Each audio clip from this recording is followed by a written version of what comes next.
Centuries ago, Keeper Freya entrusted a single branch of Fuzan, the world's first tree, to the care of the Celestials.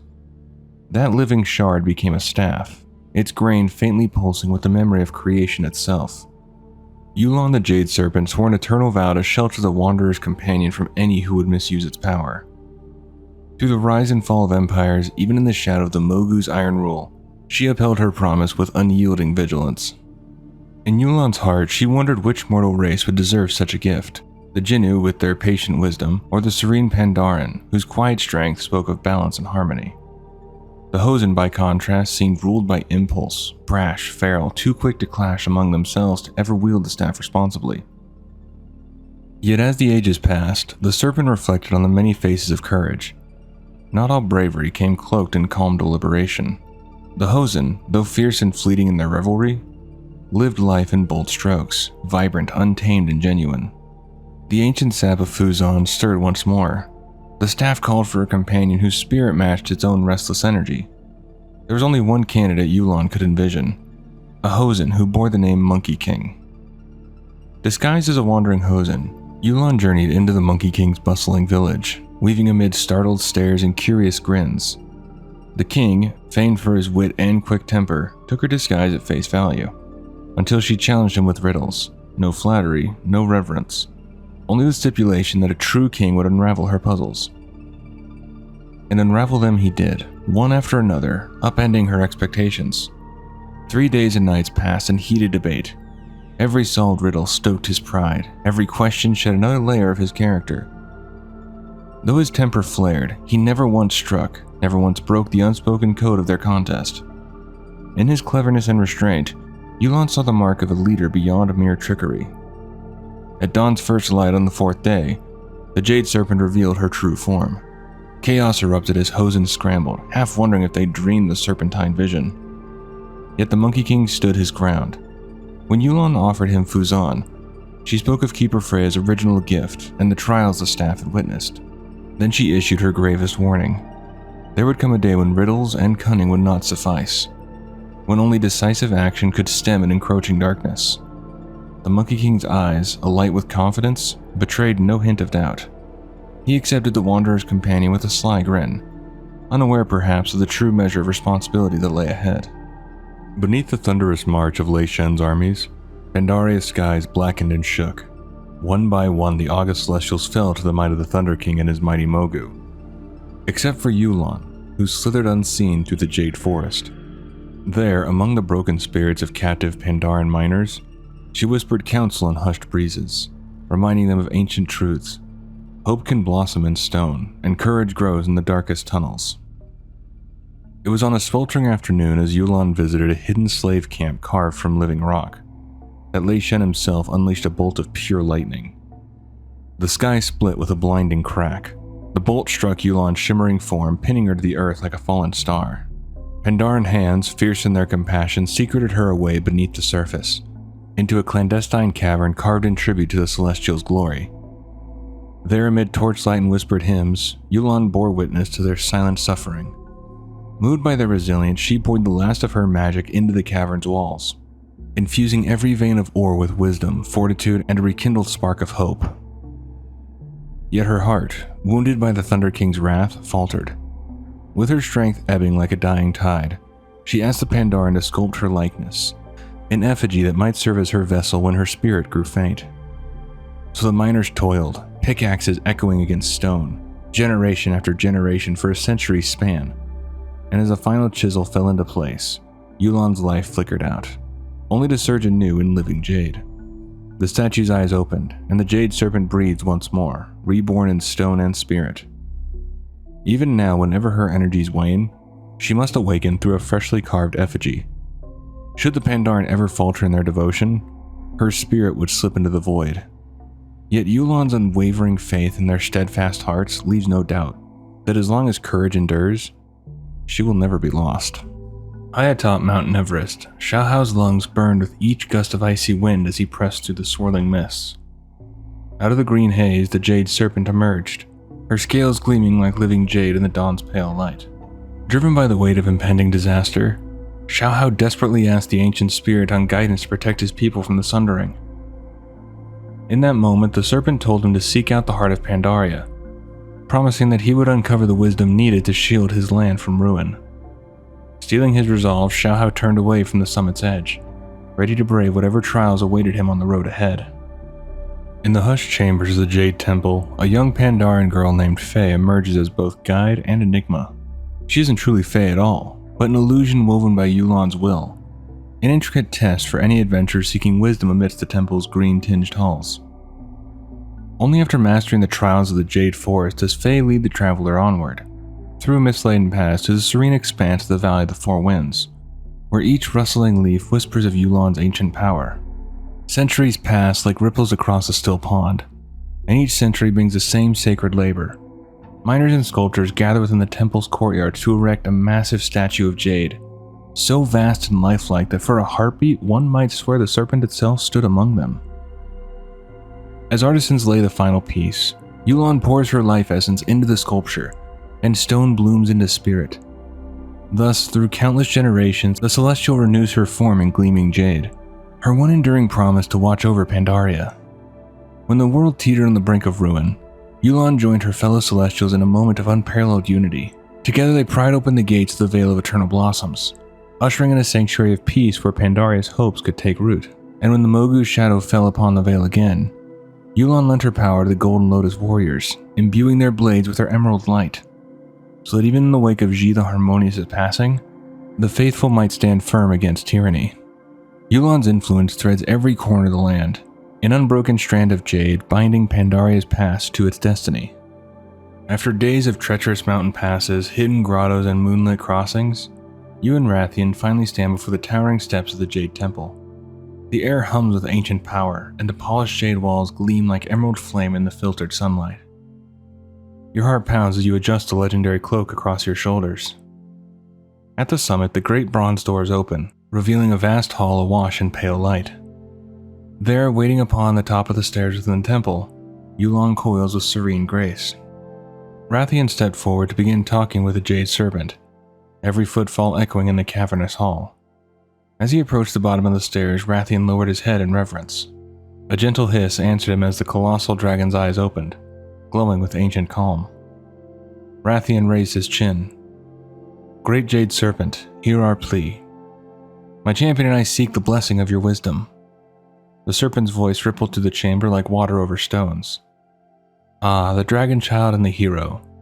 Together you will achieve great things."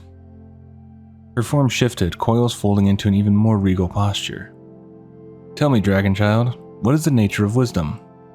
Rathian rose and met her gaze without flinching. To do what is right no matter the cost, that is wisdom. A soft rumble of amusement vibrated through the hall. Spoken like a true child of the aspects, always seeking to change the world.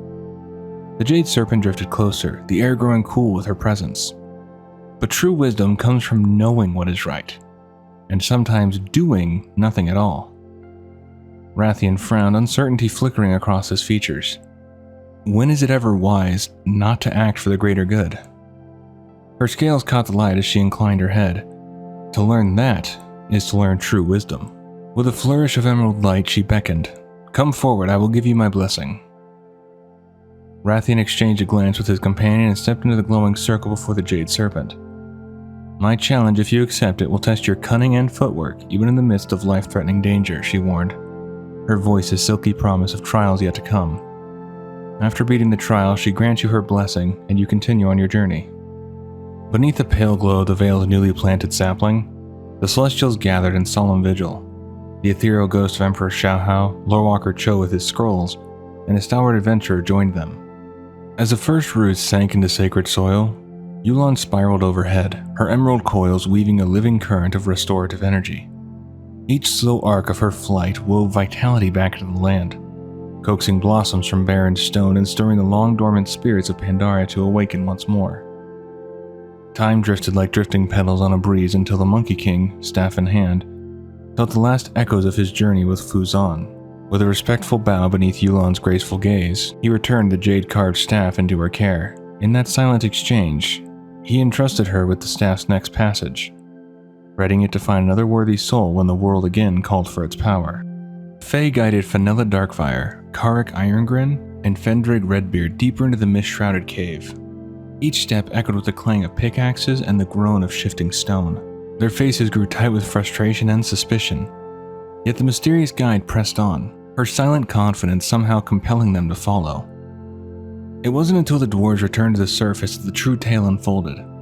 They learned how Yulon had once slipped through these very shafts to bring hope to the Pandaren slaves, inspiring miners to seek wisdom beyond the Mogu's dominion. Hidden chambers here had served as secret sanctuaries, where the Celestials' faithful worshipped in hushed reverence. In the wake of Emperor Shaohao's teachings and the cataclysmic sundering, the miners' descendants had emerged to erect grand temples across Pandaria and found the Order of the August Celestials, carrying forward the ancient lessons of balance and unity. In the wake of Emperor Shaohao's teachings and the cataclysmic sundering, the miners' descendants had emerged to erect grand temples across Pandaria and found the Order of the August Celestials, carrying forward the ancient lessons of balance and unity. A wave of awe washed over Fenella, Karik, and Fendrig when they pieced together the truth. The mine Faye had shown them was the very cavern where Yulon's mortal form had perished, giving birth to the timeless cycle of her rebirth. They stood in silent tribute, their earlier grumbles forgotten in the face of such profound history. As the three masons prepared to depart, Faye's soft laughter drifted like wind through bamboo. In an instant, her visage shimmered away, revealing the jade serpent herself. With a final graceful coil, Yulon stretched her body of emerald mist and soared upward, becoming a living vein of jade against the diamonds of the sky, leaving the dwarves forever changed by the secret they now carried in their hearts. Flames and shadow tore through the serene halls of the Temple of the Jade Serpent when the Burning Legion descended in a torrent of fire and claw. Yulon, caught in the initial onslaught, fell wounded amid shattered jade pillars. From the chaos emerged three champions, the clever Monkey King, Priestess Summerpetal, and the Grandmaster of the Broken Temple, whose iron will turned the tide against the demonic invaders. Together they drove the Legion back, binding Yulon's wounds with sacred herbs and whispered prayers until her strength flickered back to life. With Yulon recovered, the group pressed onward into the inner sanctum of the Jade Temple, which is where they find the Legion's true architects behind this attack. The ruthless Lord Korithus, flanked by his monstrous lieutenant Yggdrathor.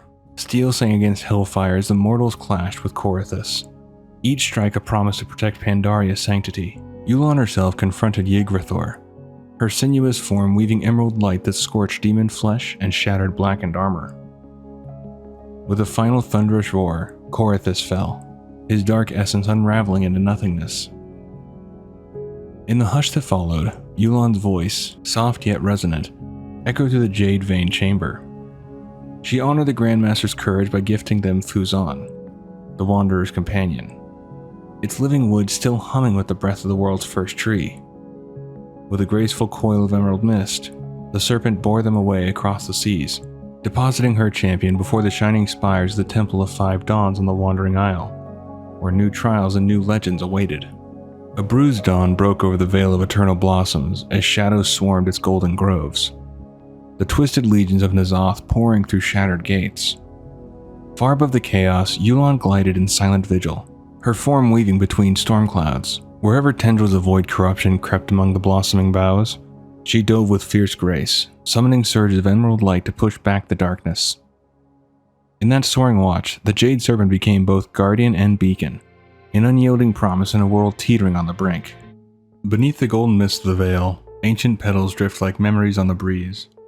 Long before mortal banners were unfurled, four spirits burst forth from Freya's verdant sanctuaries: Chi-Ji the Red Crane, Niazao the Black Ox, Zhuin the White Tiger, and Yulon the Jade Serpent. Drawn by the quiet heartbeat of life itself, they converged on the valley and breathed wisdom into its streams, grace into its forests, and calm into the souls who would one day call Pandaria home. For their boundless compassion, the people revered them as the August Celestials.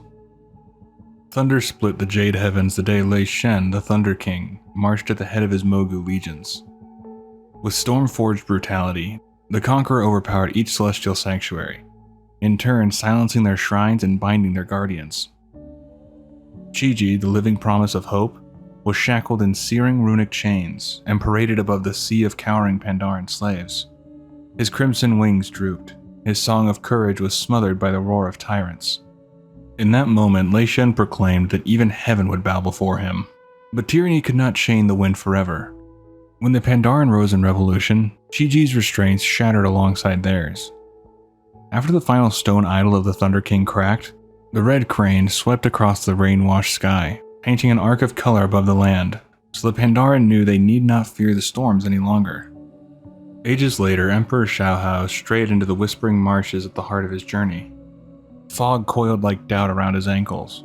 Marsh water clutched at his stride. The weight of an unspoken future pressed him low, and his will faltered. High above, Chi-Chi traced wide circles against the bruised sky. His scarlet feathers alone spark in the gloom. He felt the Emperor's despair as surely as a storm feels thunder. With a sweeping dive, he broke the clouds, his wings scattering pearls of mist that shimmered like dawn. A hush fell. In that mirror-still silence, Xiaohao lifted his gaze. The crane's reflection rippled across the water, and in that trembling image he saw not a fallen sovereign, but a man who could rise. Chi-Chi's silent message unfurled like a banner. Hope is not given, it is chosen. The Emperor gathered himself and stepped forward, each stride lighter than the last. Above him soared the red crane, a living compass of possibility, guiding his path out of the marsh and into legend. A quiet reverence filled the temple of the red crane when Prince Anduin Rin arrived in search of guidance rather than glory. Under jade overhangs, Chi-Chi bestowed upon the young prince his knowledge, impressing upon him that hope is the sun behind a storm-tossed sky, ever in the heart but veiled to the eye. Yet war soon spilled into sacred halls. Battle shocks splintered the seals caging the Shaw of Despair, and shadow coiled around the red crane, chaining his wings in midnight iron. Remembering his lessons, Anduin returned with champions from every nation. Together they shattered Despair's carapace and lifted Chi-Chi into starlight once more. In gratitude, the Celestial dispatched pilgrims throughout Krasarang wilds, their crimson banners promising that even ravaged villages could bloom again. Not long after, those same heroes answered a summons to the cradle of Chi-Chi. Atop the pedestal of hope, they found Elia Ravenmane, her faith corroded by a ravenous Shaw. Chi-Chi joined the fray, sunlight shedding from his wings until Elia's fury broke like black glass. Bowing to his defenders, he stated, "The way of the crane is not to crush, but to lift." Later that day, all four Celestials met to open the gate, separating the Veil from the rest of Pandaria. Zhuan voiced the truth none could ignore. The Shaw could not be locked away again, they must be faced. With a single accord, the August Guardians pressed their sigils to the ancient gates. Golden doors groaned open and torrents of blessing rolled outward, fortifying the Golden Lotus in every hero who rose to their call. Surge after surge of celestial light swept the Guardians clear of Shao Tian Mogu. And at the shattered staircase of Giao Lai, the blood-mad warlord Zhao Jin fell beneath a dawn that tasted of plum blossoms and new beginnings. Sunwalker Desco arrived in the Vale of Eternal Blossoms with two sons, Cloudhoof and Redhorn. Their mother Lisa had long battled a wasting illness, and weakened beyond her limits, gave her last breath bringing the boys into the world.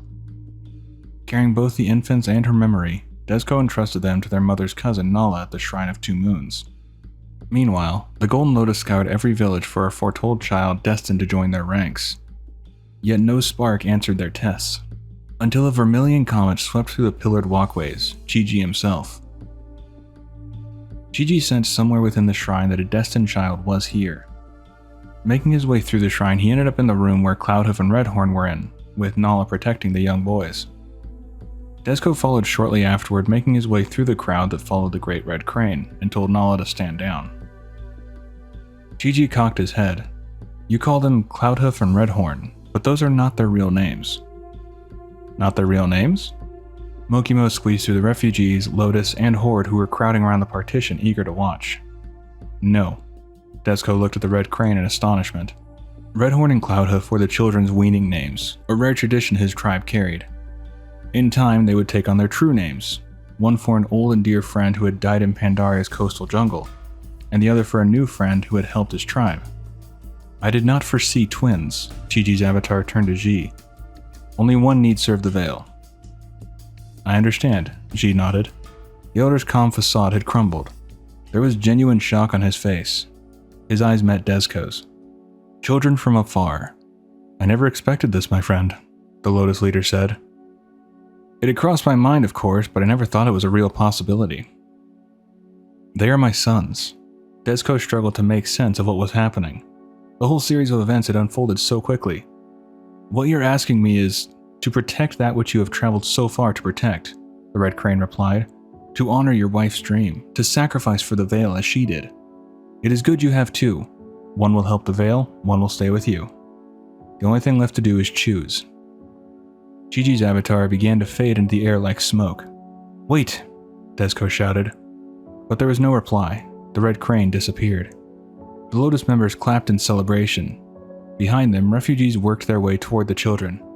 The faces blurred together. Nala shoved a Pandaren who was reaching out for Redhorn, sending him crashing into the partition. Ji the Harmonious stammered, but Chi-Ji's decree was law. Yet Desco's heart clenched at the thought of a child raised far from Tauren Meadows and the songs of Thunderbluff. That night he set his path westward, vowing to honor his late wife's wish that he protect their young. Fate barred the gate. Xiaotian and Mogu rallied at the gate of the August Celestials, forcing Desco to join a refugee band seeking passage through Mistfall Village. Evening shadows lengthened when Mokimo the Strong, Wang the Merciful, and Rook Stonetoe intercepted the caravan. Not to coerce, Mokimo promised, but to shield father and sons. Suspicion lingered in Desco's chest like an unhealed bruise. He refused to return. Midnight brought screams. Quillen burst from the undergrowth, fangs bright in moonlight. Redhorn was wrenched from Desco's grasp and carried into the dark. Hammer raised, he gave chase. Clutching Cloudhoof's basket to his chest, shielding the tiny calf within its woven cradle while his other arm swung the hammer toward the darkness. The pursuit ended in a ring of Mogu's spears. As steel flashed, Mokimo hurled himself between Redhorn and a poison blade, taking the wound meant for the calf. But Redhorn would still be poisoned due to a blade finding him. When the dust settled, Desco looked down at the wicker cradle still held in his arm against his body. Its frame shattered, and found Cloudhoof draped across his forearm, tiny body broken, and spirit already flown. Panic and grief tangled in a single ragged breath. Desco was unable to heal his son or Mokimo, and together they staggered to the Pool of Hope. There, water stilled to mirrored glass, as Chi-Ji appeared in a shimmer of dawnlight. The Celestial drew the venom from Redhorn and stitched Mokimo's torn flesh with vermilion glow, then vanished before Desco could beg for Cloudhoof. One child lay beyond reach, offered back to the stars. At dawn, Desco still knelt beside the pool, guilt anchoring every heartbeat. Mokimo pressed a steady hand to his shoulder and vowed to find passage home, but Desco's gaze lingered on the monk's quiet devotion and the memory of Chi-Ji's promise. Understanding blossomed at last. This journey, this sacrifice, was the echo of his wife's vision. With tears and a prayer, he placed Redhorn in Mokimo's arms, entrusting the boy to the Golden Lotus and to the Veil's radiant future. Turning north toward Mulgore, Desco carried only memories and the certainty that hope often asks the hardest farewell. War found the Temple of the Red Crane once more when Commander Skargash and his horde troops raised barricades beneath its soaring arches. From a distance, Chi-Ji observed the encroaching banners of King Varian Wrynn. The Red Crane weighed the moment in a single thought. Would the wolf strike like a brute, or lead like a king? Varian answered in measured silence. He held back his blades, letting time grow and doubt gnaw at the defenders. When impatience finally drew Skargash's warriors beyond the sanctum walls, the king's trap snapped shut. Alliance bowstrings sang, shields locked into a gleaming phalanx. In a clash swift as lightning, the horde ranks broke, scattering across flagstones still warm from sunrise. Few Alliance lives were spent that day, and the temple's pillared halls stood unscarred. Chi-Ji landed upon the temple steps and folded crimson wings. Satisfaction glimmered in his onyx eyes, yet he spoke of roads yet traveled. More trials, he hinted, awaited the wolf who would be High King. Not long after, the Black Dragon Rathian turned his gaze upon mortal champions who had tasted too much power without mastering its weight. Determined to temper hubris into honor, he envisioned a cloak of virtue, a relic woven from August blessings. Such grace, however, could be granted only to those who proved themselves within each Celestial's domain. Thus began a pilgrimage. At the Temple of the Red Crane, Rathian's chosen hero knelt before Chi-Ji's still pool, its surface reflecting storms past and futures unseen. The Red Crane talks with Rathian of hope, and what Rathian thinks it means, while Rathian says, "Hope is a belief of a better tomorrow." Chi-Ji senses that he doubts his own words, so Chi-Ji gives him a challenge. "I challenge you to not think of hope as a vague and unimaginable future. Live every day with hope in your heart. In doing so, you create the future you dream of." Chi-Ji's challenge consisted of healing the most grievous of wounds, and Rathian and the adventurer go on to finish the challenge set forth by the Great Crane. Satisfied, Chi-Ji brushed a primary feather across the cloak's nascent weave. Hope flared within the fabric, a living ember bound for greater deeds. With his blessing gained, Rathian's champion turned toward the remaining temples, the mantle's edge whispering like wings ready to ascend. In the grim hush following the siege of Orgrimmar, the August Celestials assembled beside Lorewalker Cho and the champions of both Horde and Alliance within the Veil of Eternal Blossoms. Ash still clung to fallen terraces, yet amidst the ruin, the spirit of Emperor Xiaohao knelt and pressed a single luminous seed into the scarred earth. Chi-Ji watched his silver roots spiraled outward, birthing a sapling whose leaves shimmered like dawn after rain.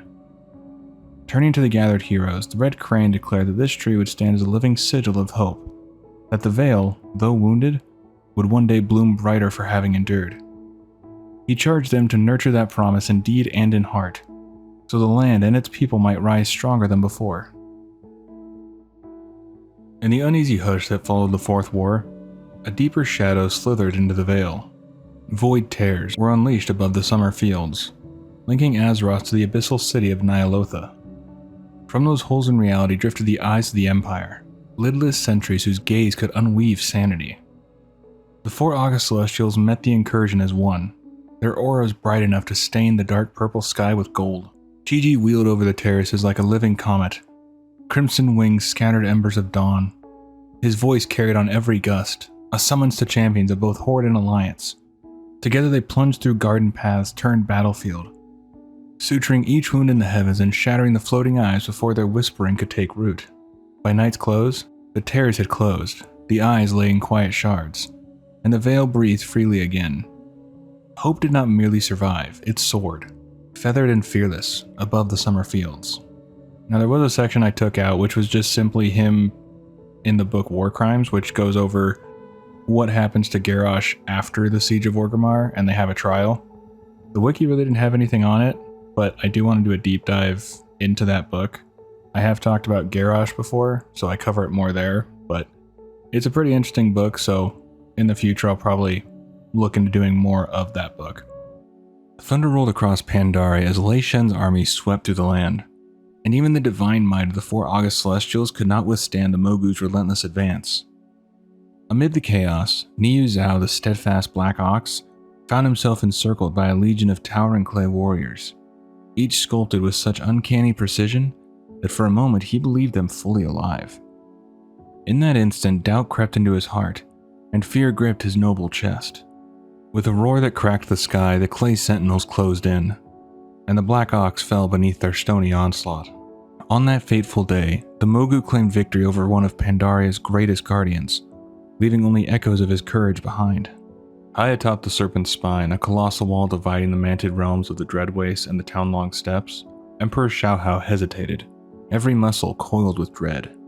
The wind howled through ancient ramparts, and below stretched the chittering menace of distant hives. Fear clamped around his heart, pinning him to the ledge. Gathering his resolve thanks to Niu Zhao encouraging him to continue, Xiaohao descended the wall, each footfall guided by Niu Zhao's steady counsel.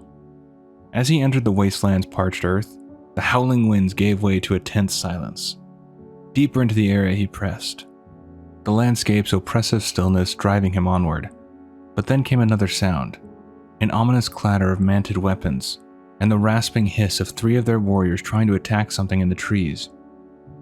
Xiaohao's gaze snapped toward the source, and his breath caught. His friend, the Monkey King, was suspended in midair, tangled in the vines, desperately twisting to avoid the spears in the manted's hands. Xiaohao was frozen in place. The Shah of Fear had him in his grasp.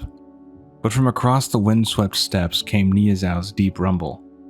"You must not let the fear control you, my emperor. You must control your fear." In that moment, Xiaohao's eyes landed on a grove of bent Kapari trees, their amber sap oozing from vine-strangled bark. I will not be paralyzed by fear, he declared, voice cracking like distant thunder. Summoning every ounce of resolve, Xiaohao hurled himself forward. With a roaring impact, he drove his shoulder into the nearest Kapari trunk. The bark splintered, sticky sap cascaded to the ground, and the three mantid found themselves bound by the oozing resin, their weapons slipping from grasp. As the vines slackened and the Monkey King tumbled free, Xiaohao knelt to help his friend to his feet. They slipped past the trapped warriors and raced toward safety. Proof that courage is born the moment we choose to move, even when fear still lingers in our veins. Niu Zhao joined the other August Celestials to unseal the jade-bound gates of the Vale of Eternal Blossoms. But peace lasted only a breath. At the climax of the Shadowpan's long vigil, the Shanzi Mogu, marshaled by the warlord Shanbu, pounced in a brutal surprise attack. Terracotta giants hammered against Niu Zhao's flanks, trying to shackle the Black Ox where he stood. Their victory seemed certain, until Ban Bearheart spearheaded a Shadowpan countercharge. Steel flashed, chants rose, and the Mogu phalanx broke apart like cracked pottery, freeing the Celestial from his chains. Though wounded, Niu Zhao's spirit remained unbowed. When the veil reeled again, this time under a Mogu invasion sparked by the death of the Guardian Ji the Harmonious, the Black Ox lent his unyielding strength to the Golden Lotus defenders. Empowered by Niu Zhao's blessing, they held the line beneath blossoming boughs, proving that even in a land of tranquil gardens, resolve can be as solid as stone. On his fabled quest to enchant the legendary cape, Rathian led a seasoned champion of the Timeless Isle where the trial of Niu Zhao would take place. The trial forges valor from doubt. When dread once buckled Emperor Xiaohao's knees, the steadfast Black Ox urged him to stride forward toward the terror stalking his heart. Only after a grueling clash with the Shah of Fear did the Emperor rise triumphant, proof that courage is endurance made manifest. Those who seek Niu Zhao's favor must likewise steel themselves, undaunted even when the horizon bristles with danger, for only the unflinching earn passage through the Ox's gauntlet. A gentle hush fell over the vale as Lorewalker Cho and the steadfast adventurer gathered around the freshly planted sapling. Cho stepped forward, kneeling before the young tree with scroll in hand. "Dear Emperor, it is done," he said softly, voice trembling. "The darkness you once struggled against has been purged from Pandaria, forever. But the cost, such a terrible cost." A bell tolled overhead and a shaft of amber light coalesced into Xiaohao's spirit. He drifted above them, his presence both comforting and solemn. "Do not despair over the damage that was done here." The Emperor's voice resonated through the courtyard. "You have triumphed over the darkness I had locked away. You have shown Pandaria the power of a true hero. But the question still remains. Why do we fight?" As Yulon spiraled overhead, the other Celestials stepped into view, their forms aglow with celestial energy. Xiaohao's gaze softened as he addressed his champions below. "To fight out of fear or anger," he said, "is to wage a war that never ends." Cho and the adventurer rose, listening as the Emperor continued. "Face your fears, calm your hatreds, find peace within yourself, so you may share it with the world around you. These are life's greatest treasures." With a quiet flourish, Xiaohao pressed his staff into the earth.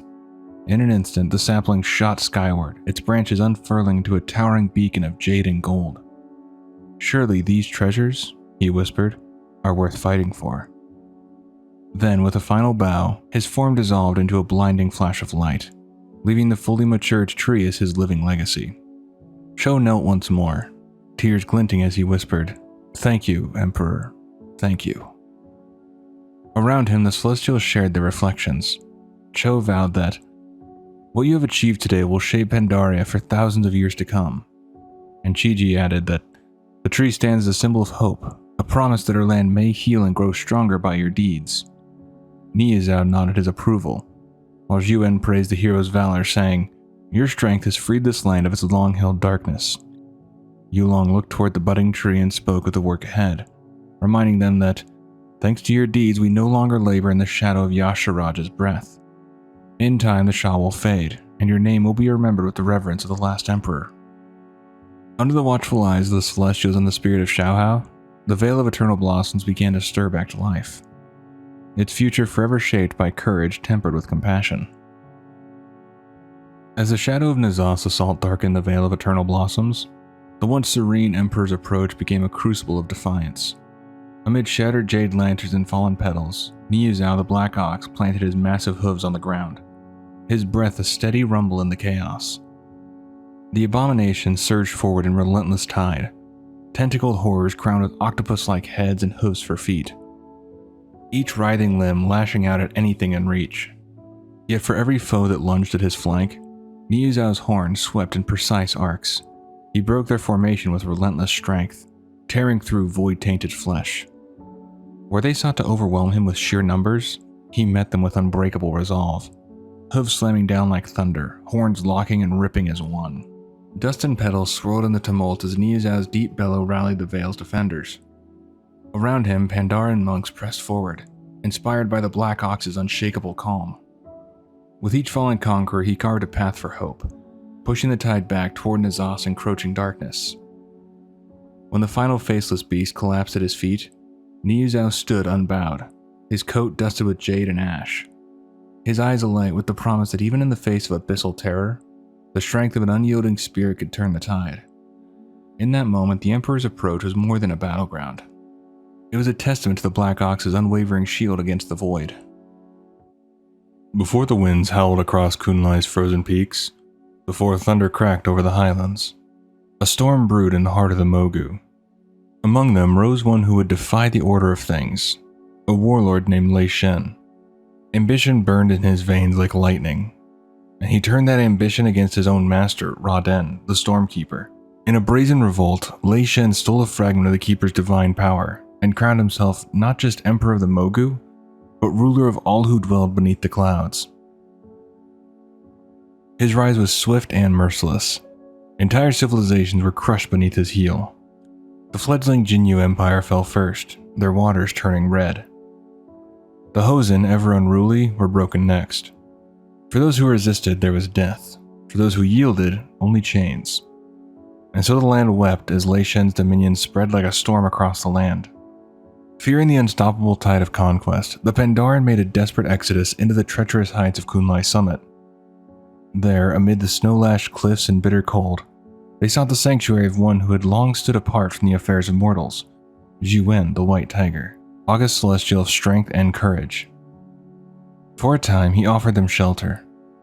But the Thunder King would not be denied. Soon his armies reached the foothills of Kunlai. Yet instead of ordering an assault, Lei Shen made a proclamation that echoed through the valleys, a challenge. Choose the greatest warrior among you, and have him face me in one-on-one combat. Should I win, your people will submit to my rule. Should he win, I shall leave these lands in peace. The price of refusal was simple: execution. Challenge accepted, came the response, thunderous and unwavering. The voice belonged to none other than Zhi Wen himself. The White Tiger descended from the heights, unwilling to let innocent blood stain the snows. He had watched, waited, and now he could wait no longer. What followed was a duel that shook the heavens. For 30 days and 30 nights, the two titans battled, their clash awakening the slumbering Shah with the fury of their emotions. But even divine resolve could not outlast the stolen might of the Thunder King. Lei Shen emerged victorious. Zhi Wen, bloodied but unbroken, was bound to the summit of Mount Everest, chained not only by magic, but by the weight of his failure. From his prison atop the world, he bore witness to the enslavement of the Pandaren and the Hosen. Yet through torment and silence, he endured. Where once pride ruled, now patience tempered him. In defeat, he found wisdom, and in that long silence, he waited, not for rescue, but for the spark of rebellion, the day his people would rise and remember what strength truly meant. For millennia, Zhi Wen endured his vigil atop Mount Everest, shackled in silence. Though divine, he was powerless, forced to witness the cruel march of the Mogu Empire as it ground down the spirits of those it enslaved. Every lash, every cry, every broken life beneath the shadow of the Thunder King was a scar carved into the White Tiger's heart. He could not intervene. He could only watch. And then, finally, something changed. It began not with a war, nor with a weapon, but with a single Pandaren named Kang. He was no hero, at least not at first, but he carried an idea far more dangerous than any sword. The belief that the Mogu's dependence on slavery made them weak. Kang dared to question the Empire's foundation and sought a new kind of strength, one that didn't come from steel or chains, but from within. He taught himself to fight unarmed, redirecting the force of his enemies rather than confronting it head-on. This wisdom he shared in secret. One by one, others followed.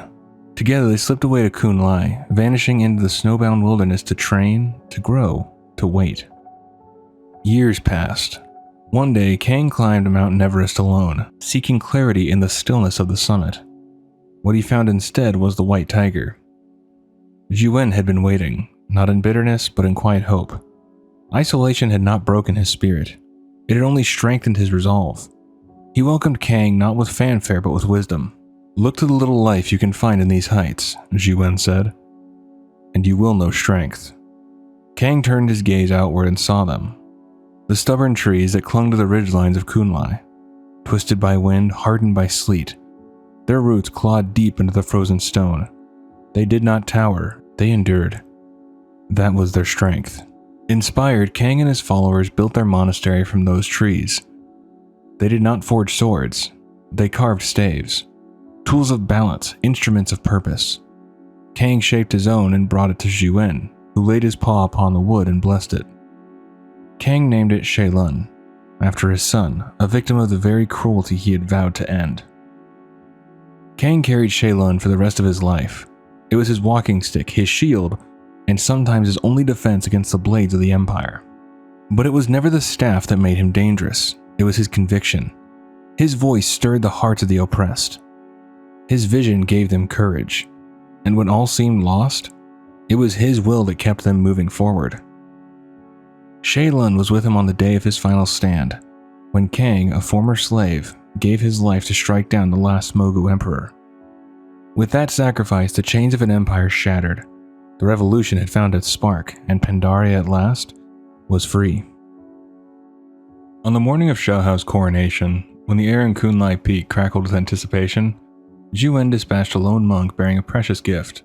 Clad in the monastery's simple robes, the messenger carried Shaylun, an heirloom of immeasurable value. Sometime later, he arrived to give Xiaohao the gift. The monk knelt before the newly crowned and by destiny's decree, final Pandaren emperor. He presented the gift with a solemn whisper of hope and loyalty. In the weeks that followed, Xiaohao shed the last traces of his doubt, despair, and fear, climbing into the thin air above the world. The monastery atop Kun Lai's summit had changed with the turning of seasons and the passing of empires. What had once been a hidden refuge for outcasts and dreamers had transformed into a sacred crucible. Here, the most disciplined warriors in all of Pandaria trained relentlessly, not just in combat but in philosophy and restraint. These monks stood as silent sentinels against threats like the Mantid, devoting their lives to protecting the land without seeking glory. It was to this revered place that Emperor Xiaohao came, cloaked in confidence and crowned in pride. He bore the staff Shaylun, the ancient relic of the revolution, but he carried it not as a weapon or a symbol of purpose. To him, it was merely a walking stick, an ornament of power. Jiwen the White Tiger watched him closely. The Celestial had seen rulers rise and fall, but something within Xiaohao unsettled him. The Emperor had cleansed himself of many burdens, fear, doubt, even despair, but one remained, festering beneath his noble surface. Anger. Anger at the Burning Legion, anger that clouded wisdom, anger that made him reckless. "Why do you fight?" Jiwen asked, his voice steady and calm. "To destroy demon hordes, to crush those that oppose me." Xiaohao answered with fire in his voice, his words bold and unyielding. The White Tiger raised a single paw and posed a challenge, deceptively simple. "Strike a single one of these monks, and you will have command of them all." Xiaohao stepped forward with Shaylun in hand. He swung with force, with speed, with determination. But it was like trying to catch smoke in the wind. The monks were too precise, too fluid. Every strike missed, every attempt failed. Frustration surged within the Emperor. His humiliation turned to fury. That fury became a storm. And in a flash of blinding emotion, a great shadow erupted from him. The Shah of Anger was born. In his wrath, Xiaohao shattered Shaylun over his knee and lashed out blindly with the fury of the Shah. When the darkness faded and clarity returned, it was too late. A monk, silent, faithful, innocent, lay lifeless at his feet. The weight of that moment crushed the Emperor's pride. Jiwen stood silent as Xiaohao fell to his knees, broken not by defeat, but by remorse.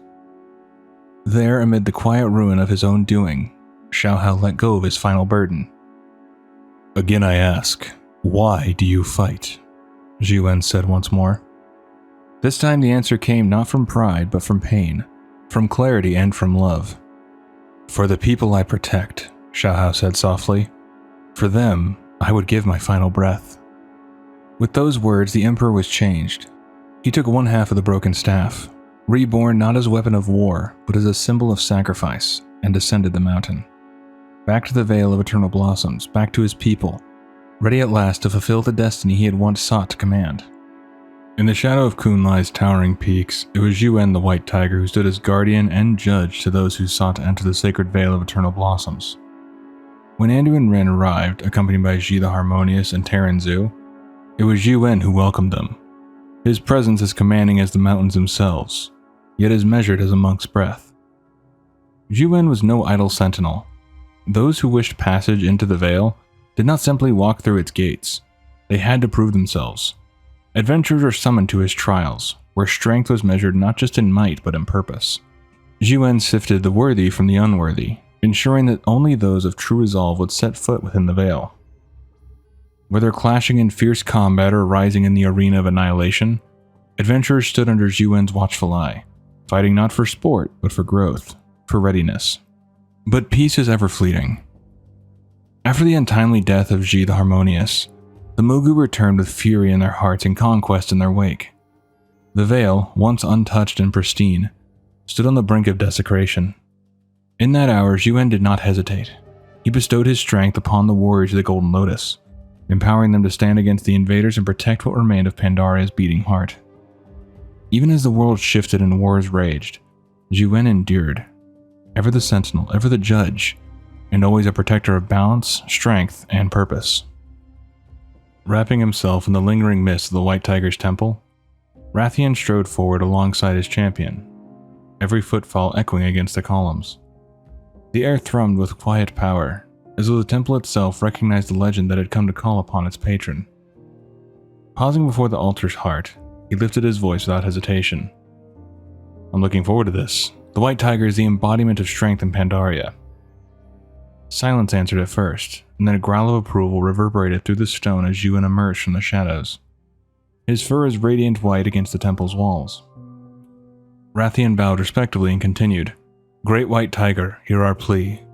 My champion and I seek the blessing of your strength." Yuan's eyes, ancient and knowing, regarded the black dragon and his companion with a slow, appreciative nod. "Ah, the young black dragon graces my temple. The deeds of you and your champion are quickly becoming Pandaren legend." A small smile curved Rathian's lips. "I take great pride in the company I keep."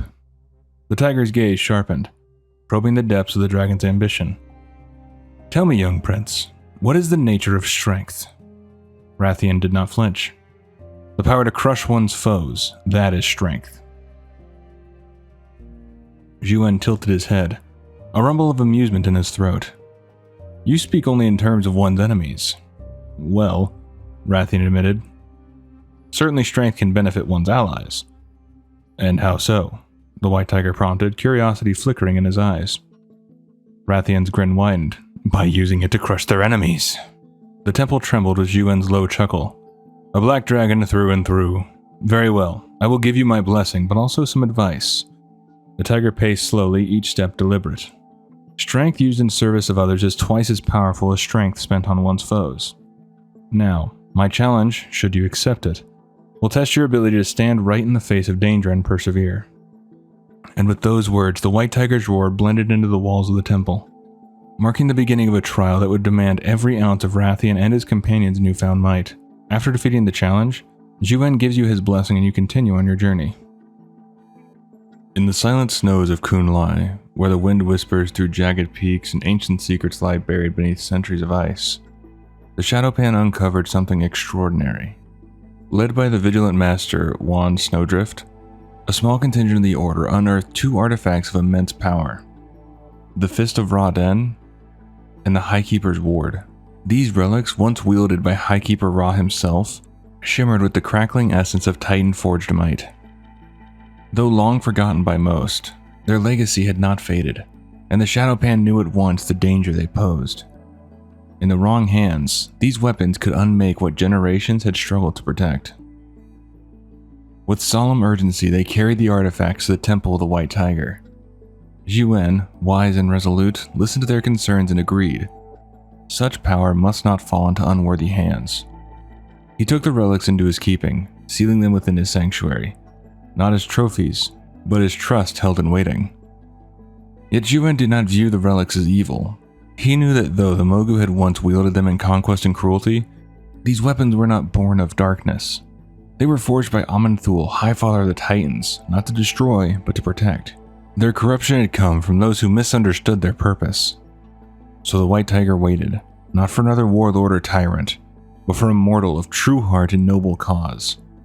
One who would one day rise to claim the fist and the ward not out of ambition, but out of necessity. For even in a world haunted by the past, Jiwen still believed in the potential of the present, and in the power of a worthy soul to bring light from even the deepest shadow. A hush fell over the vale as the Celestials drifted into place around the freshly planted sapling, its tender roots pressing into the earth. At their side hovered the ghost of Emperor Xiaohao, his translucent form glowing softly in the dawn light. Lorewalker Cho stood with scroll in hand, inked symbols of hope waiting to be renewed, while the adventurer knelt to offer a final blessing. As Yulon's emerald coils unfurled overhead, and Niu Zhao's steadfast gaze swept across the gathered circle, a current of healing energy wove through the courtyard. The tree's bark shimmered, life flowing along each nascent branch. In that moment, Xiaohao's spirit turned toward the adventurer, eyes alight with quiet gratitude. Even in death, he recognized the spark of courage and compassion that had brought them here. Before the great tree, he still saw in the adventure the living proof of why they fight, the unwavering fire of hope that breathes new life into a wounded world. At the Temple of the White Tiger, where ancient winds howl through sacred halls and the echoes of forgotten trials linger in the stone, Jiwen called forth a challenge. The time had come to find a mortal worthy of wielding the Fist of Ra-Den, a relic pulsing with the raw power of the Titans, too mighty to be claimed without proof of purpose. Word of the trial spread quickly, drawing warriors of great renown to Kunlai's heights. Among them stood the ever-curious Chen Stormstout, with his spirited niece Lili by his side, both eager to test their strength and wisdom. Alongside them came Rhaegar Earthfury, the grizzled shaman and former gladiator, as well as a mysterious Farseer of the Earthen Ring, whose connection to the elements ran as deep as the roots of the world. The battles that followed were more than mere contests of muscle. They were tests of will, of spirit, of balance. Chen's ferocity and Lili's agility proved formidable, but in the end it was Rhaegar and the Farseer who stood triumphant. With discipline and elemental harmony, they overcame the Stormstouts in honorable combat. But the final test belonged to the Farseer alone. Jiwen watched in silence, his gaze steady, as the Farseer stepped forward to claim the Fist of Ra-Den. This was no simple inheritance of power. It was a moment of judgment. The White Tiger saw in the Farseer not ambition but clarity, not hunger but humility. Here stood one who would not wield the fist for conquest, but as a conduit of balance and protection. And so, with solemn approval, Jiwen bestowed the artifact upon the Farseer. The sacred trial complete, the storm within the fist had found its next bearer. When the shadows of the Black Empire reached once more toward the heart of Pandaria, it was the Vale of Eternal Blossoms that stood as their prize. A land of ancient beauty steeped in harmony and memory. But the old gods do not crave beauty. They seek only to twist, to corrupt, to devour. And so their madness came crashing upon the Vale like a tide of nightmares. Yet the land was not undefended. From their sacred sanctuaries, the august Celestials rose, timeless guardians of spirit and balance. Jiwen the White Tiger led the charge with the thunder of justice in his stride. At his side was Yulon, serene and wise, Chi-Ji ablaze with hope, and Niu Zhao, the steadfast bulwark. Together they formed a living bastion of celestial power, a divine wall against the creeping void. They did not fight for dominion or pride, they fought for Pandaria's soul. Through turbulent skies and landscapes torn by chaos, the Celestials pushed back the darkness, their light unwavering even in the face of cosmic horror. And though the battle scarred the Vale, the Black Empire was denied its prize. For so long as the Celestials stood, Pandaria would never fall without a fight. And that's going to do it for this one. Hope you did enjoy. Take care of yourself. I'll see you in the next one.